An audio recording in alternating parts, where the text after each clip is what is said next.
Protocol పాటించకుండా LB Nagar MLA శంకుస్థాపనలు ప్రారంభోత్సవాలు చేస్తున్నారని మన్సూరాబాద్ కార్పొరేటర్ కొప్పుల నరసింహారెడ్డి ఆరోపించారు. రిప్రజెంటేషన్ నుంచి ఎస్టిమేషన్ వరకు తాను మంజూరు చేయించుకు వచ్చిన పనులకు సుధీర్ రెడ్డి కొబ్బరికాయలు కొడుతున్నారని వెల్లడించారు. ప్రారంభోత్సవాలపై తప్పుడు సమాచారం ఇస్తూ తనను కించపరిచేందుకు యత్నిస్తున్నారని దుయ్యబట్టారు. సమస్యలపైన ఎమ్మెల్యేగా సుధీర్ రెడ్డి ఎక్కడ రిప్రజెంటేషన్ ఇచ్చారో చెప్పాలని డిమాండ్ చేశారు. వాళ్ళు ముందే ప్రీ ప్లాన్ గా చేసుకున్నారంతా.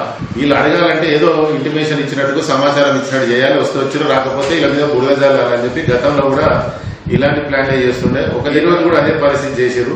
ఈ వర్కులన్నీ కూడా సంవత్సరం నుంచి ఎమ్మెల్యే గారు అందుబాటులో లేకుండా కూడా ప్రతి ఆఫీసర్ కాలేయాలు పట్టుకొని మా డివిజన్ ఇట్లుందని చెప్పేసి 158 లక్షల రూపాయలు స్పెషల్ బడ్జెట్ కింద తీసుకురావడం జరిగింది. అది శివాజీ చౌరస్తా, దుర్గానగర్ గాని, ప్రవణగిరి కాలనీ గాని, ఈ రోజు మీరు మొదట ఇనాగ్రేషన్ చేసినటువంటి సరస్వతి కాలనీ కూడా ఆ 158 లక్షలు నేను పెట్టినటువంటి లెటర్లు, తర్వాత శాంక్షన్ ఇచ్చినటువంటి లెటర్లు, మీరు నిన్న కాలనీ వాళ్ళకి ఇచ్చినటువంటి సమాచారం ఏదైతుందో ఇంట్లో నేను ఏ పోల్ నుంచి ఏ డోర్ నెంబర్ ఇచ్చిందో అన్ని అలానే ఉన్నాయి.